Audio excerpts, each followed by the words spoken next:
কিন্তু আপনার এই মুহূর্তে বিপদ হচ্ছে ভারতের আক্রমণ, এই মুহূর্তের বিপদ হচ্ছে ভারতের ন্যারেটিভ, এই মুহূর্তের বিপদ হচ্ছে ভারত বাংলাদেশকে বিশ্বে কি করে উপস্থাপন করতে চাচ্ছে যে দেশটি জঙ্গিদের হাতে চলে গেছে, এটা একটা ইসলামিস্ট কান্ট্রি, এখানে সংখ্যালঘুরা নিরাপদ না।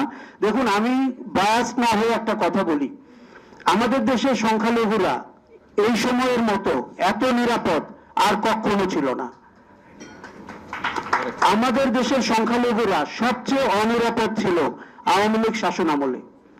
আমি রায়ের বাজারে বড় হয়েছি, আমার জীবনের প্রত্যেকটা দিন রায়ের বাজারে কেটেছে, এবং যেখানে আমি দেখেছি হিন্দু ধর্মের মানুষদেরকে কি করে আওয়ামী লীগ হয় সম্পদ নিয়েছে, ভোট নিয়েছে, অথবা তার জমি নিয়েছে, অথবা তার সম্ভ্রম নিয়েছে।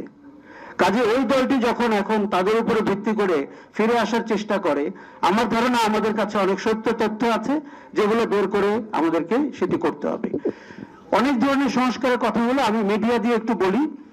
দেখুন, মিডিয়াতে গত ফ্যাসিবাদী শাসনটির একটি বড় চরিত্র ছিল সফট ন্যারেটিভ তৈরি করা, এবং যারা 3টি নির্বাচন না হওয়ার পরেও গণভবনে গিয়ে চা সমুচ শৃঙ্গারা খেয়েছেন এবং অট্টহাসি দিয়েছেন, সেই নাট্য ব্যক্তিত্ব, সেই মিডিয়া সম্পাদক, সেই লেখক, সেই শিক্ষক, তাদেরকে কিন্তু আমরা চিনি।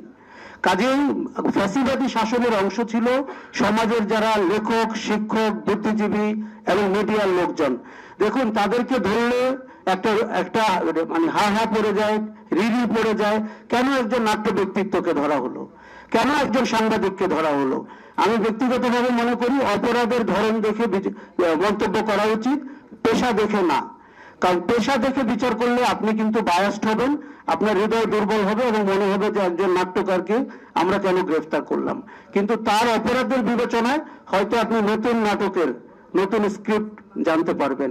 আমার বক্তব্য হচ্ছে, গত 16 বছরে যেই সৃজনশীল অপরাধ করেছে আওয়ামী লীগ এবং তার সহযোগীরা, তার সৃজনশীল মামলা হতে হবে এবং দৃষ্টান্তমূলক শাস্তি হতে হবে বাংলাদেশে তাদের রাজনৈতিক এবং সামাজিক অধিকার পাওয়ার আগে। এই বিচার নিয়ে যদি কোনো রাজনৈতিক দল কোনো ধরনের আপনার দূরভিসন্ধি আঁটে কিংবা ক্ষমতায় যাওয়ার জন্য মনে করে যে অনেক শক্তির সাথে সমঝোতা করতে হবে, যেমন ভারতের সাথে সমঝোতা করতে হবে, অথবা আওয়ামী লীগকে রাজনৈতিক স্পেস দিতে হবে, তাদের কিন্তু যারা নিহত হয়েছেন তাদের জীবনের সাথে বেইমানি করা হবে। এবং আমার ধারণা ডোনাল্ড ট্রাম্প শপথ নেওয়ার পরে একটি নতুন মাত্রা যোগ হবে, কারণ আরো একটি ক্যারেক্টার বাংলাদেশের রাজনীতিতে যুক্ত হতে যাচ্ছে। আমরা যেন তাদেরকে আমাদের ন্যারেটিভ দিয়ে, আমাদের ফ্যাক্টস দিয়ে এবং আমাদের যা সত্য সেটির পক্ষে দাঁড়িয়ে যেন বাংলাদেশকে পুনর্নির্মাণ করতে পারি।